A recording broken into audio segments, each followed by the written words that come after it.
Me llamo Elena García. Tengo 28 años y vivo en Sevilla, Andalucía. Trabajo como analista de datos para una gran empresa de logística, donde los números y las hojas de cálculo ocupan la mayor parte de mis días. Nunca he sido de las que disfrutan del ruido o la atención, y quizás por eso mi familia se ha acostumbrado desde hace tiempo a verme como una sombra, callada, diligente pero nunca mencionada. En la primera noche de diciembre, mientras la nieve caía con fuerza fuera de mi ventana, cubriendo las calles de Nervión, me acurruqué en el sofá con una taza de chocolate caliente en la mano cuando mi teléfono empezó a vibrar. La llamada era de mi madre. Al principio pensé que sería un recordatorio sobre la lista de regalos de Navidad o una simple llamada para saber cómo estaba, pero su voz sonaba más distante y fría que nunca. Estás vetada de la Navidad hasta que no te disculpes con tu hermana, Sofía. A través del ruido de fondo que provenía del altavoz del teléfono, podía escuchar claramente el tintineo de copas, los alegres sonidos de villancicos y las risas de toda mi familia. Se estaba celebrando una fiesta en algún lugar de los alrededores de Los Remedios, en la casa de 2 plantas de mis padres, que llevaba decorada con luces parpadeantes desde principios de mes. Solo yo quedaba fuera. Intenté mantener la calma y pregunté el motivo, aunque mi corazón latía con fuerza. Mi madre respondió con un tono tan firme como si estuviera dictando una sentencia. La avergonzaste en su fiesta de cumpleaños en octubre, Elena, cuando mencionaste sin querer la enorme deuda de tarjeta de crédito que estaba ocultando. Nunca tuve la intención de avergonzarla. Simplemente no podía seguir fingiendo sonrisas mientras toda la familia elogiaba sus logros, sabiendo perfectamente que yo había sido a menudo la que me apresuraba a cubrir los pagos y ocultar su imprudencia. Se me apretó la garganta no por miedo, sino por la amargura que subía por mi interior. Sofía, la hija dorada, siempre protegida por nuestros padres, a la que se le permitía cometer errores tantas veces como quisiera y siempre perdonada. Y yo, la otra hija a la que durante años había asumido casi todas las facturas del hogar, electricidad, internet, seguro del coche, hasta los gastos hospitalarios tras la operación de corazón de papá. Lo hice todo en silencio, sin esperar que nadie lo supiera, sin pedir agradecimientos.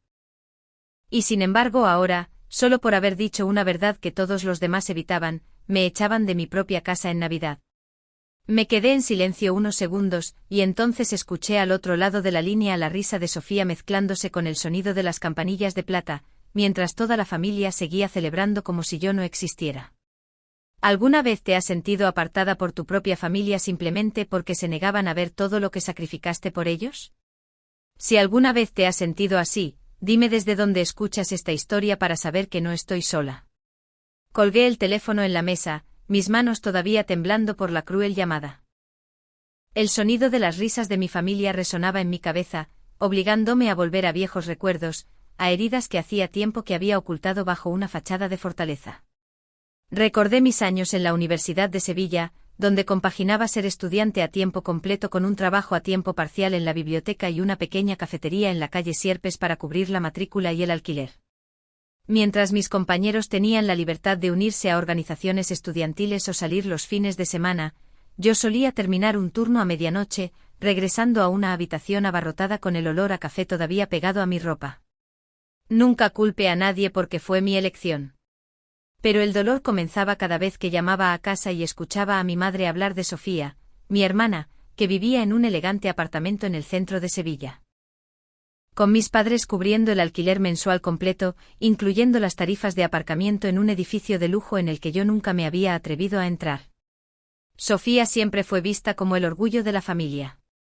Asistía a fiestas suntuosas, publicaba fotos en redes sociales con una sonrisa radiante y recibía cumplidos interminables de sus parientes sobre su éxito y encanto.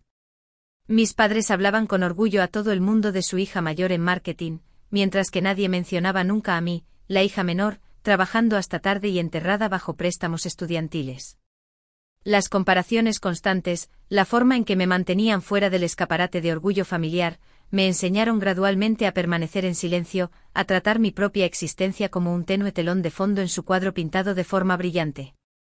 Cuando me gradué y empecé a trabajar en Sevilla, pensé que todo cambiaría. Esperaba que mi estabilidad financiera me ayudara a ser finalmente vista de manera más justa. Pero la verdad era que nunca salí de la sombra de ser el banco invisible de la familia. Tras la operación de corazón de mi padre hace 5 años, necesitaba apoyo financiero para cubrir lo que el seguro no cubría. Inmediatamente transferí mis escasos ahorros para pagar las facturas del hospital. En ese momento pensé, esto es familia. Por supuesto que debería hacerlo. Pero una vez que se abrió esa puerta, nunca se cerró. Empecé a tener el plan telefónico familiar a mi nombre porque decían que yo me manejaba mejor con la tecnología y sería más fácil de gestionar. Cada mes el dinero se descontaba automáticamente de mi cuenta para cubrir llamadas, mensajes y datos que yo rara vez utilizaba. Luego vino el seguro del coche cuando mis padres perdieron una fecha límite de pago y yo volví a intervenir. Prometieron que me pagarían, pero esas promesas se desvanecían tan rápido como el humo de un cigarrillo en una fiesta de fin de semana. Sofía, por supuesto, se convirtió en una clienta habitual de mi cartera. A veces se olvidaba del pago de su tarjeta de crédito. Otras veces organizaba una fiesta de cumpleaños extravagante mientras aún debía cuotas de un bolso de diseñador. Le transferí dinero una y otra vez, siempre bajo la misma promesa, te lo devuelvo la semana que viene. Pero cuando llegaba la semana siguiente todo lo que veía eran nuevas fotos suyas en Instagram, en el spa, bebiendo cócteles en una azotea, viajando por la Costa del Sol, mientras yo contaba cuidadosamente cada euro solo para mantenerme al día con los pagos de mis préstamos estudiantiles. La factura de internet de la familia también recayó sobre mí. Una vez incluso ayudé a pagar parte del alquiler de Sofía cuando dijo que estaba pasando por un mal momento temporal. Cada vez me consolaba pensando que al menos estaba ayudando y que podía aguantar un poco más. Pero con el tiempo me di cuenta de que nadie lo veía como un sacrificio. Para ellos era simplemente una obligación obvia que debía cumplir porque yo era la más estable. Lo más doloroso no era el dinero, sino la forma en que daban por sentada mi ayuda, incluso mirándome por encima del hombro por no vivir de forma extravagante o ostentar riqueza como lo hacía Sofía. En las cenas familiares, cuando llegaba con mi viejo Seat Ibiza, mis padres se deshacían en elogios sobre el nuevo coche de Sofía, alabando lo mucho que valía cada céntimo. Una vez escuché a mi padre decir a medio en broma, medio en serio, Sofía realmente tiene un futuro brillante. Y Elena, bueno, al menos sabe hacer malabares con los números. Nunca se dieron cuenta de que eran precisamente esos números, las facturas y las cuentas bancarias a mi nombre, los que impedían que toda la familia se hundiera en la deuda. Cada vez que me dejaban fuera de las conversaciones, me sentía como una trabajadora de bastidores, la que manejaba las luces, los decorados, las entradas, pero nunca se le permitía subir al escenario. El nombre Elena García rara vez se pronunciaba como motivo de orgullo. En cambio, yo era la contable, la frugal, la hija que no causa problemas. Y a partir de esas etiquetas que parecían inofensivas, llegué a comprender una dura verdad. En mi familia, el amor no se daba a quien se sacrificaba, sino a quien sabía crear una deslumbrante ilusión. Esa noche, la nieve caía más fuerte de lo habitual. Me senté junto a la ventana de mi pequeño apartamento en El Porvenir, observando cómo los copos blancos descendían y cubrían silenciosamente la calle exterior. El brillo de las farolas se filtraba, proyectando toda la habitación en una luz brumosa que se sentía a la vez fría y quieta. Acerqué mi portátil a la mesa, mis dedos temblando mientras abría un archivo de Excel en blanco. No más llamadas telefónicas que me molestaran, solo yo y una decisión que sabía que cambiaría todo. Empecé a escribir números. La primera línea que escribí, facturas del hospital para papá tras la operación de corazón en 2018. Recordaba ese día claramente. El Hospital Universitario Virgen del Rocío había enviado una factura de casi 12.000 euros con el seguro cubriendo solo la mitad. Mi madre lloró diciendo que no tenían ni idea de dónde encontrarían el resto. En ese momento acababa de empezar mi primer trabajo y vacié mi única cuenta de ahorros para pagarla. Escribí la cantidad, añadí la fecha, y mi pecho dolió como si me cortara con una cuchilla. Habían pasado 4 años, y ni una sola vez mis padres lo habían mencionado, y mucho menos dicho las palabras, gracias. Luego, recuperé la cuenta de servicios públicos que siempre había estado a mi nombre desde el primer día. El promedio mensual era de unos 180 euros de electricidad y 90 euros de agua. Me desplacé por el historial de pagos. Cada factura pagada a tiempo. Ni un solo mes omitido durante 4 años. Sumé las cifras, las introduje en la celda, y cuando apareció la cantidad, me recliné en mi silla, mi visión borrosa por el mareo. Más de 10.000 euros solo por algo de lo que mis padres deberían haber sido responsables desde el principio. Luego vino Sofía. Creé una columna separada con su nombre. Los préstamos temporales que me pedía siempre iban envueltos en la misma promesa: te lo devuelvo la semana que viene. Pero semana tras semana, todo lo que quedaba eran mensajes de texto escuetos y las fotos que publicaba de vacaciones, manicuras y cenas en restaurantes caros. Anoté cada cantidad. 500 euros para cubrir el alquiler de ese mes, 700 euros por una factura de tarjeta de crédito pendiente, 350 euros por un vuelo de emergencia a Málaga. Todo sumaba una cifra a la que ya no tenía el valor de leer en voz alta. Finalmente añadí los pagos de tarjetas de crédito que hice justo antes de sus fechas límite. Cada vez mi madre o mi padre llamaban con voces urgentes: solo tienes que adelantarlo. Te lo devolveremos enseguida. Pero ese enseguida nunca llegó. Tenía un rastro completo de correos electrónicos de confirmación del banco. Prueba de las veces que usé mi propia tarjeta para cubrir su imprudencia. Después de 3 horas mi hoja de cálculo estaba llena de números, fechas, explicaciones y nombres de quienes se habían beneficiado. Cuando pulsé la celda total, apareció el número final: 39.642 euros. La miré fijamente, mi corazón latiendo como si cada dígito fuera una bofetada en mi cara. Casi 40.000 euros en 4 años, suficientes para comprarme un coche nuevo, dar la entrada para un pequeño apartamento o cursar un máster. Pero en cambio se habían desvanecido en las facturas de mi familia, las indulgencias de Sofía y gastos que nadie reconocería jamás. Hice clic en guardar como y titulé el archivo Gastos familiares 2018 a 2022. Imprimí cada página y las metí en una carpeta barata que había comprado en el supermercado. Cada hoja susurraba como un recordatorio de otro corte en mi corazón. Hice una pausa, respiré hondo y pensé en Carmen, mi mentora en el trabajo. Una vez me dijo durante una reunión privada: Elena, los límites no son crueldad. Son amor con columna vertebral. Si sigues cargando con todo, no solo te agotarás. También les robarás la oportunidad de aprender responsabilidad. En ese momento solo asentí. Pero ahora sus palabras resonaban en mi mente más fuerte que nunca.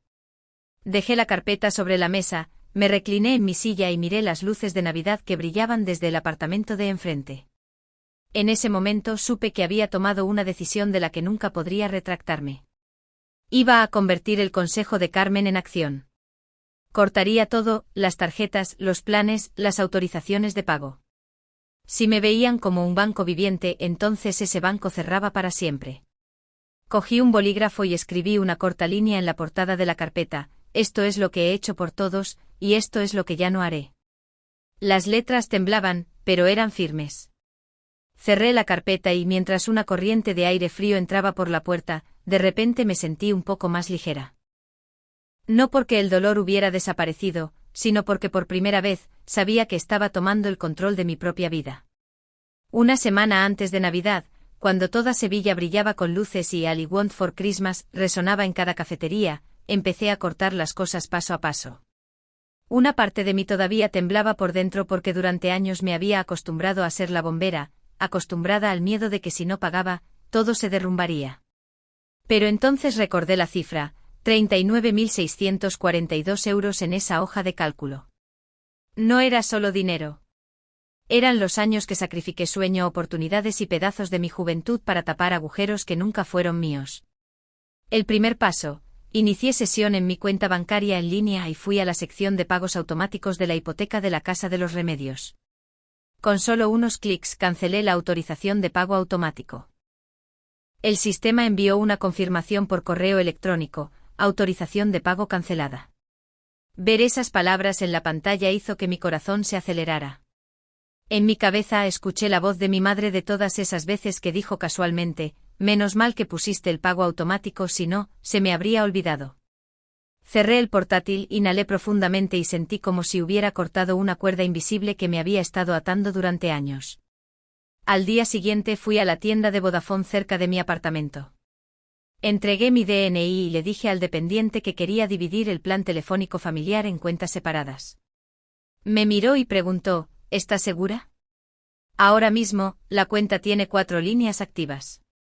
Asentí, apretando mi bolso. Solo quiero mantener mi número. Las otras pueden abrir cuentas a su nombre. El proceso duró casi 1 hora, pero cuando firmé el formulario final, sentí una corriente fría recorrer mi cuerpo. Por primera vez en años, ya no pagaba llamadas, mensajes y videollamadas que nunca hacía. Luego vinieron las facturas de electricidad e Internet. Inicié sesión en mis cuentas de Sevillana de Electricidad y Movistar y eliminé mi tarjeta de las opciones de pago una a una. Recordé muy claramente las veces que mi madre decía: «Oh, la conexión es tan rápida. Eres tan buena eligiendo este plan». Sin darse cuenta nunca de que era yo quien luchaba por pagar el paquete premium solo para que Sofía pudiera ver películas y trabajar a distancia sin interrupciones. Cuando aparecieron las palabras «No hay método de pago registrado», me recliné en mi silla, cerré los ojos y sentí como si un peso pesado finalmente se hubiera levantado de mis hombros. La parte más difícil fue cancelar la tarjeta de crédito suplementaria que Sofía todavía usaba. Llamé al banco, proporcioné los detalles de mi cuenta y solicité la cancelación inmediata. La representante preguntó: «¿Estás segura? El titular de la tarjeta suplementaria ha realizado múltiples transacciones este mes». Solté una risa corta y dije: «Precisamente por eso necesito cancelarla». Cuando el agente confirmó que la tarjeta había sido desactivada, imaginé a Sofía pasándola por una boutique, solo para ver la palabra «denegado» aparecer en la pantalla. El pensamiento me dejó a la vez triste y extrañamente aliviada, como si la justicia finalmente se hubiera servido dentro de los pequeños límites de mi propio mundo. No quería que mi familia cayera en el caos total. Una parte de mí todavía guardaba algo de afecto por ellos, aunque se hubiera desgastado. Así que preparé una carpeta detallada, casi como un manual de supervivencia. Dentro escribí cada gasto que ahora tendrían que manejar ellos mismos, a qué banco contactar para la hipoteca, qué números de atención al cliente llamar para los servicios públicos, cómo configurar un nuevo pago automático para Internet. Incluso imprimí instrucciones paso a paso y resalté las fechas de vencimiento. No porque les debiera nada, sino porque quería cortar lazos de manera ordenada. Quería que vieran lo exhaustivamente que había gestionado todo durante todos estos años. Y también quería dejarles sin excusa para que volvieran corriendo a mí. Mientras apilaba las páginas en una carpeta azul, escribí una sola línea en la portada: instrucciones para asumir la responsabilidad. Las palabras eran breves, pero para mí se sentían como una declaración. Cerré la carpeta, la coloqué sobre mi escritorio y la miré como si fuera el punto final de una larga frase, la frase de vivir como una sombra. Afuera, la nieve seguía cayendo y las luces de Navidad parpadeaban a través de la ventana. Me senté en silencio, sosteniendo una taza caliente de chocolate, y me dije a mí misma: a partir de ahora, tendrán que aprender a vivir sin el banco llamado Elena García. El 24 de diciembre, cuando toda Sevilla brillaba con luces de Navidad, desbloqueé mi teléfono y fui inmediatamente recibida por una avalancha de notificaciones de Facebook e Instagram. La familia García acababa de publicar fotos de su festín: un árbol de Navidad de casi 3 metros de altura cubierto de luces y espumillón, una larga mesa de madera cubierta con un mantel rojo, velas encendidas, bandejas de pavó, jamón glaseado y pudín. Parecía una postal navideña perfecta. Estaban todos: papá, mamá, Sofía, los tíos de Huelva. Todos sonreían, brindaban, celebraban. Mientras yo estaba sentada sola en mi frío apartamento, mi nombre nunca era mencionado. Esa noche, justo cuando estaba a punto de cerrar mi portátil y prepararme un tazón de sopa caliente, sonó el teléfono. Era mi madre. Su voz, más frenética de lo que jamás la había oído: Elena, la hipoteca no se ha pagado. El banco no deja de llamar, diciendo: si no lo enviamos a tiempo habrá penalizaciones. Me quedé en silencio durante un largo momento, escuchando el tintineo de la cubertería y el sonido de los villancicos de fondo. Seguían festejando, riendo, y solo me recordaban cuando faltaba dinero.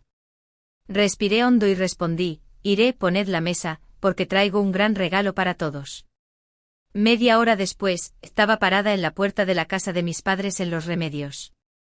Adentro una cálida luz amarilla brillaba a través del cristal, y las risas se derramaban en oleadas. Empujé la puerta, mis zapatos pisando la alfombra roja que mi madre desplegaba cada invierno. Nadie me esperaba, así que la habitación se quedó en silencio unos segundos cuando aparecí. Mi madre me miró, el teléfono todavía en la mano, sus ojos atrapados entre el alivio y el miedo. Mi padre forzó una sonrisa, tratando de sacarme una silla, mientras Sofía fruncía el ceño, sus labios pintados de un rojo intenso como si estuviera lista para escupir una queja. No me senté de inmediato. En cambio, coloqué la carpeta gruesa sobre la mesa de madera justo al lado del árbol de Navidad que llenaba la habitación con el aroma a pino. El golpe seco hizo que todos se sobresaltaran. Miré directamente a mis padres y hablé con voz calmada pero afilada como una navaja. He estado pagando todo esto durante años. Aquí está la prueba. Pero a partir de hoy, ya no soy el banco de esta familia. Mi padre se quedó paralizado, hundiéndose en su silla, sus ojos nublados como si no pudiera creer lo que veía. Las manos de mi madre temblaban mientras cogía la carpeta. Página tras página, los números, las fechas, las facturas del hospital, los servicios públicos, el internet, las deudas de tarjeta de crédito de Sofía, todo expuesto en blanco y negro. Miró fijamente las líneas en negrita, sus manos temblaban tanto que la taza de té sobre la mesa traqueteaba con sus movimientos. Mi padre se mordió el labio, su rostro parecía envejecer 10 años en un instante. Sofía fue la primera en romper el silencio.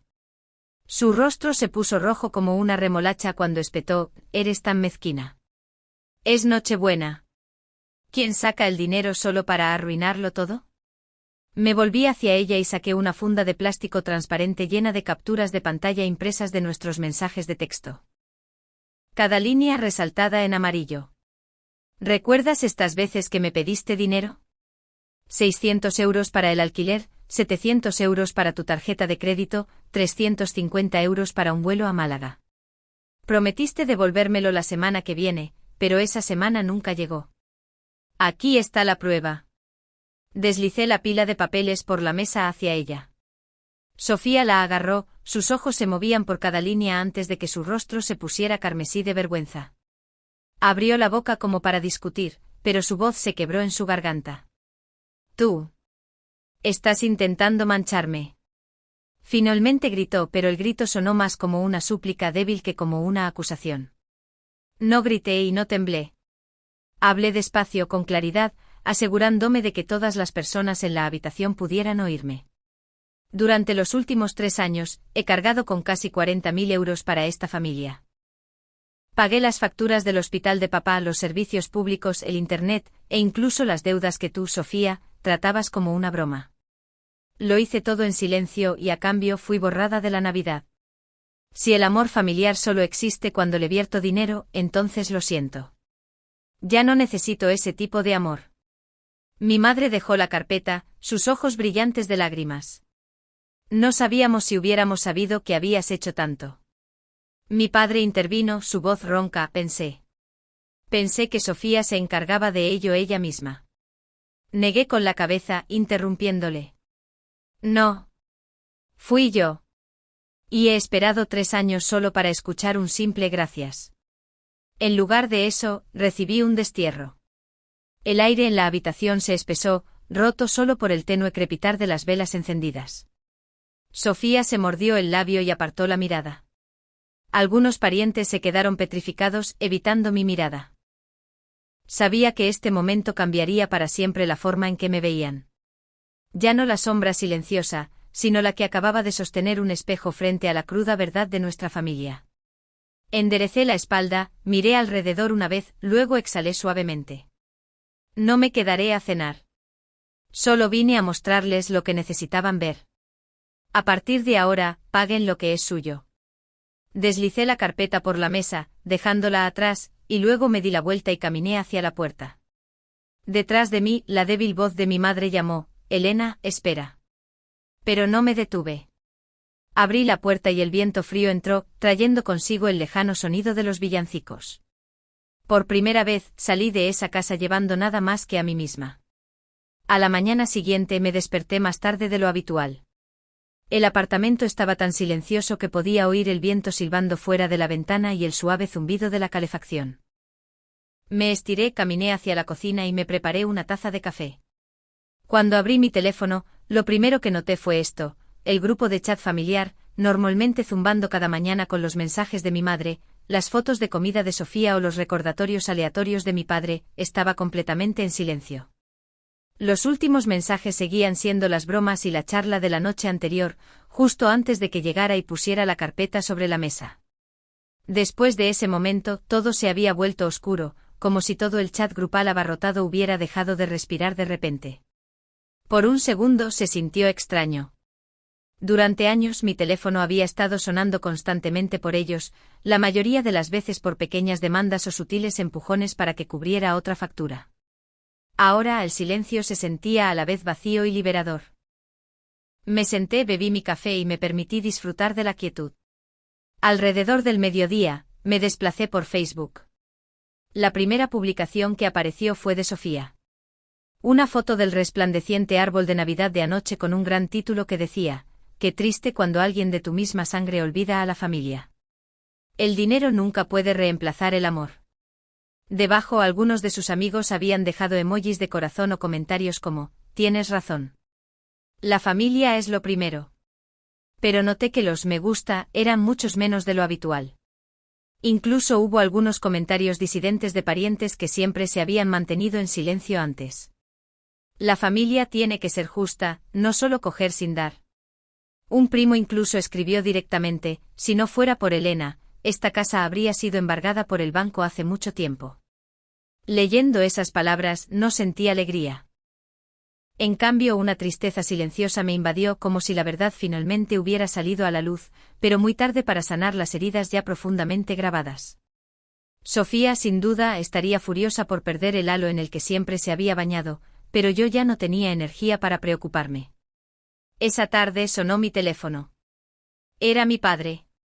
Rara vez me llamaba directamente a menos que fuera por una factura o un problema de seguros. Su voz era vacilante. «Elena», comenzó, luego hizo una pausa de varios segundos como buscando palabras. «Necesito preguntarte algo». «¿Cómo? ¿Cómo configuras el pago automático de la hipoteca?» «Nunca lo he hecho. Siempre dependí de ti. El banco dice que necesita un número de cuenta y algún inicio de sesión». Me quedé paralizada unos segundos, atrapada entre la sorpresa y la amargura. Por primera vez en años, mi padre admitía que no sabía cómo manejar las cosas que yo siempre había gestionado.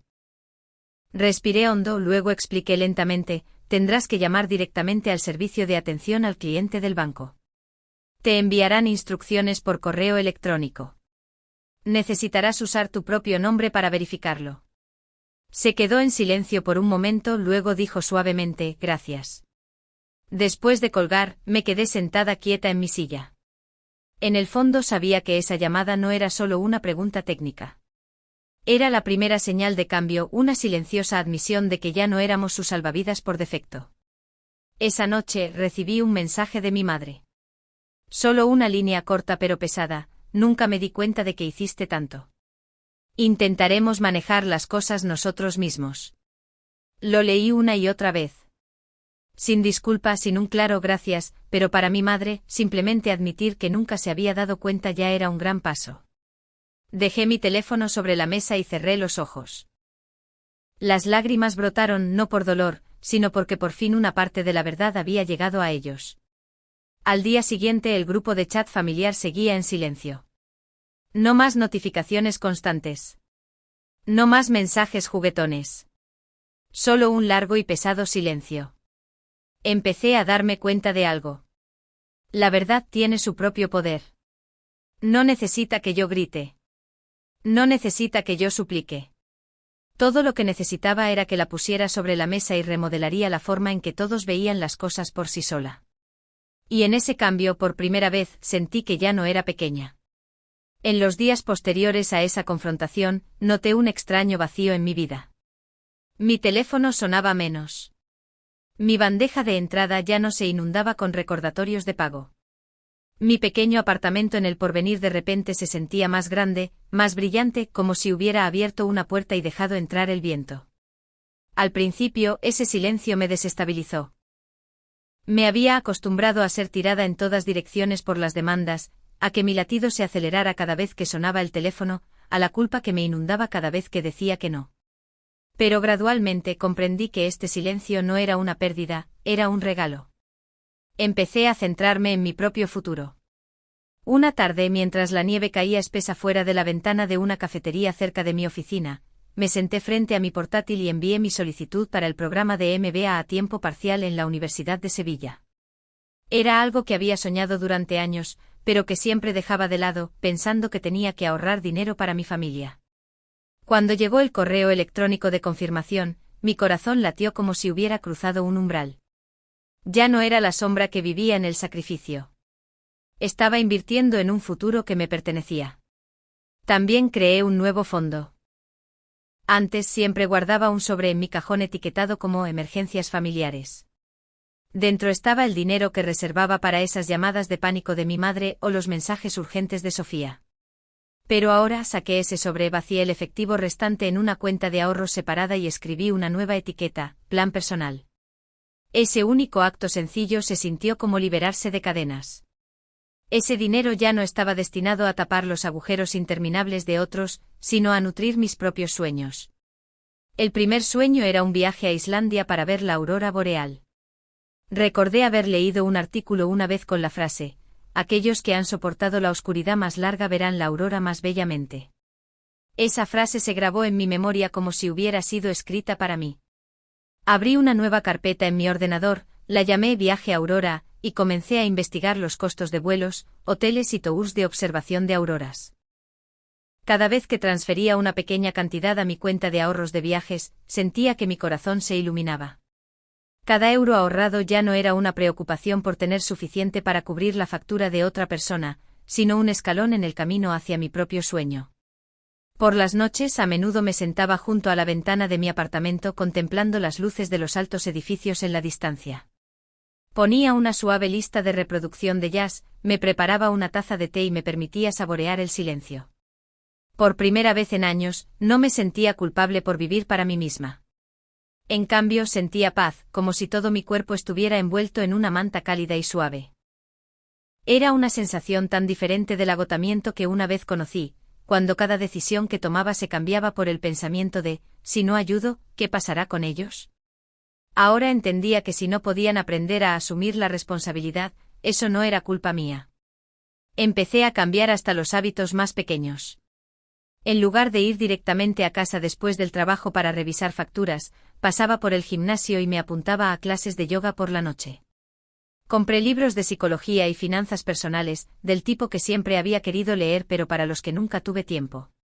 Los fines de semana experimentaba cocinando, invitaba a algunos colegas cercanos y me di cuenta de que podía construir una nueva familia con personas que realmente me valoraban. Una noche Carmen, mi mentora en el trabajo, me invitó a cenar. Le conté todo desde la hoja de cálculo de Excel hasta la carpeta que puse sobre la mesa. Carmen escuchó, luego sonrió. Elena, has hecho lo que muchas personas nunca se atreven a hacer en toda su vida. Establecer límites. No solo te salvaste a ti misma, les diste la oportunidad de crecer. Nunca olvides que el amor no es pagar las facturas de otra persona. Me reí, las lágrimas rodaban por mis mejillas más rápido de lo que podía secarlas, porque era la primera vez que alguien me decía que había hecho lo correcto en lugar de acusarme de ser demasiado dura. Esa noche volví a casa, abrí un cuaderno nuevo y escribí en letras grandes en la primera página: tengo derecho a vivir para mí misma. Pegué esa página en mi nevera para que cada mañana al despertar la viera. Y cada vez que la leía, mi corazón se sentía un poco más ligero. No era que ya no quisiera a mi familia. Todavía me importaban. Todavía me preocupaba. Todavía recordaba los cálidos recuerdos de la infancia. Pero había aprendido que el amor verdadero nunca está ligado a los números en una cuenta bancaria. Ya no me sentía culpable por guardar dinero para mí. Ya no pensaba que era egoísta por decir que no. En cambio me sentía más fuerte, más libre y más en paz que nunca. A medida que se acercaba la Nochevieja, con Sevilla brillando bajo las luces navideñas y las tiendas de la Gran Vía repletas de compradores de última hora, sonó mi teléfono. Era mi madre. Dudé antes de cogerlo, mi corazón acelerándose. Durante semanas, solo había enviado unos pocos mensajes cortos, sin atreverse a llamar directamente. Esta vez, su voz llegó despojada de su habitual autoridad o tono autoritario, llevando en cambio un rastro de vacilación. Elena, si quieres, hay un sitio para ti en la mesa esta noche. Creo que deberías venir a casa. Me quedé en silencio unos segundos, escuchando la música y el tintineo de los platos de fondo. Probablemente toda la familia estaba reunida preparándose para la cena de Nochevieja. Una parte de mí todavía anhelaba sentarme en esa mesa, ser parte de esa atmósfera. Pero otra parte me recordaba, una silla vacía no equivale a amor o respeto. Apreté el teléfono con más fuerza y pregunté lentamente, ¿hay respeto también, mamá, o solo una silla? El otro extremo se quedó en silencio durante mucho tiempo. Casi podía imaginarla sentada en la cocina, mirando a su alrededor, sin saber cómo responder. Finalmente dijo, yo. No lo sé todavía, pero lo intentaré. Esa noche no fui a casa. Me quedé en mi apartamento, me preparé un tazón de pasta y puse una vieja película en Netflix. Cuando los fuegos artificiales comenzaron a estallar en el cielo de Sevilla, me paré junto a la ventana, bebiendo una copa de vino tinto, y me dije a mí misma, no estar allí no me hace menos su hija. Pero aceptar un asiento sin respeto solo significaría permitirme ser disminuida de nuevo. Elegí el silencio como parte de mi nuevo límite. Unos días después, mi padre me llamó. Rara vez lo hacía. Y cuando escuché su voz, me di cuenta de que era diferente a cualquier otra vez anterior. Ya no era firme sino cansada, teñida de sinceridad. Elena, comenzó, luego hizo una pausa de varios segundos como buscando palabras. Lo siento por tratarte como una cartera. Salvaste a esta familia tantas veces, pero nunca te dije gracias. Me equivoqué. Apreté el teléfono, mis ojos picaban. Durante años nunca había oído a mi padre decirme las palabras lo siento. Siempre se había mantenido como una figura fuerte, a veces imponente. Ahora bajó la voz y lo admitió. No respondí de inmediato. Respiré hondo, luego respondí suavemente, lo sé. Gracias por decirlo. Su voz tembló. Quiero aprender a manejar las cosas yo mismo, pero si hay momentos en que no lo hago bien, espero que seas paciente. Solté una pequeña risa, una rara sonrisa libre de amargura. Papá, no necesito que seas perfecto. Solo quiero ser respetada. ¿Cómo ha pasado un año? Esta Nochebuena se desarrolló en silencio. Sin tintineo de copas, sin música alta todavía. En mi pequeño apartamento, había una paz que nunca antes había conocido. Me senté en el sillón junto a la ventana, sosteniendo una taza de chocolate caliente, mis ojos a la deriva hacia la calle. Cadenas de luces colgaban a lo largo de la carretera, brillando contra la espesa nieve que cubría las aceras. Familias pasaban cargadas de regalos, sus risas resonaban, removiendo en mí recuerdos de navidades pasadas, pero no cálidos, solo una profunda cicatriz. Recordé claramente el momento del año pasado en que mi madre llamó después de la fiesta y dijo, te guardamos una porción. Está en el porche. Ven a recogerla. Conduje por la noche nevada, me detuve frente a la casa y vi un plato cubierto de papel de aluminio dejado en los escalones helados. En él había unas pocas rodajas de pavo frío, una cucharada endurecida de puré de patatas y una galleta agrietada. Me quedé allí durante minutos, mis manos entumecidas, mi pecho apretado. Recordé al gato del vecino rodeando el plato como si incluso él estuviera sorprendido de que un ser humano pudiera ser tratado así. Dejé la comida donde estaba, volví a mi coche y me alejé. En ese momento comprendí que no solo había sido excluida de la mesa. Había sido excluida de la familia misma. Ahora, mientras contemplaba las luces de Navidad fuera de mi ventana, me prometí en voz baja no volver a ser una extraña así nunca más. Había aprendido una lección costosa. El amor verdadero nunca necesita ser comprado con dinero o silencio. Si el precio de una semilla es pagar las facturas o vivir como una sombra solo para pertenecer, entonces eso no es amor en absoluto. Es una transacción cruel, y ya no deseo participar en esas transacciones. Dejé mi chocolate caliente sobre la mesa y cogí la carpeta azul del estante. Todavía estaba allí, bien guardada como un recordatorio silencioso. La abrí y repasé los números, los gastos, los mensajes de dinero prestado que Sofía una vez envió. Todo se sentía como una repetición a cámara lenta, recordándome el tiempo que viví como una tarjeta de crédito andante. Pero ahora la carpeta ya no era evidencia para la confrontación. Se había convertido en un recuerdo. Me recordaba que una vez fui agotada, una vez fui ignorada, y también me recordaba que había encontrado el coraje para parar. Quiero compartir esto con cualquiera que esté escuchando mi historia. Establecer límites no es egoísta. Es cómo te proteges.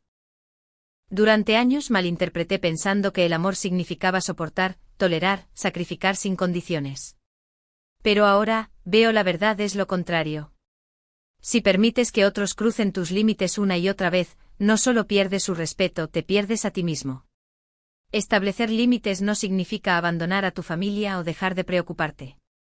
Significa amarlos de una manera que les dé la oportunidad de asumir la responsabilidad en lugar de consumir tu vida. También quiero recordarte: el amor nunca debe ser comprado con dinero o silencio. Si te encuentras siempre pagando, siempre disculpándote cuando no has hecho nada malo, siempre manteniéndote en silencio para mantener la paz, entonces detente y pregúntate: ¿es eso realmente amor? La familia no es un contrato financiero, ni es una obra de teatro donde debes pagar la entrada solo para estar presente. El amor real debe venir con respeto, con escucha, no con facturas y saldos bancarios. Y finalmente quiero decir lo más importante. Si tu familia solo te ve como una tarjeta de crédito andante, ten el coraje de desconectarla. Sé que es difícil. Mis manos temblaron al cancelar el pago automático. Lloré al cortar la tarjeta suplementaria de Sofía. Me sentí vacía cuando el grupo de chat familiar de repente se quedó en silencio. Pero después de todo, encontré algo que nunca antes había tenido. Paz. Paz al despertarme y saber que el dinero que ganaba serviría a mis propios sueños. Paz al dejar de vivir con el miedo de lo que le pasaría a la familia si no pagaba. Paz al saber que por primera vez ya no era una sombra. En Nochevieja me senté en mi apartamento, las luces del pequeño árbol en la esquina se reflejaban en la pared. Todavía no sé dónde pasaré la próxima Navidad. Tal vez vuelva si veo un cambio real. Tal vez iré a algún lugar lejano, a un lugar donde el cielo esté cubierto de nieve, para ver la aurora boreal en Islandia, como siempre he soñado. Pero una cosa sé con certeza: nunca más seré bloqueada por mi propia cartera. He devuelto la responsabilidad a los adultos de mi familia, y me he quedado para mí lo más valioso de todo: el derecho a vivir una vida plena sin necesidad del permiso de nadie. Levanté mi taza de chocolate, mirando por la ventana mientras las primeras chispas de los fuegos artificiales iluminaban el cielo de Sevilla. Sonreí con una pequeña sonrisa, pero una sonrisa sincera. Porque después de todo, había reencontrado lo que una vez pensé que había perdido para siempre.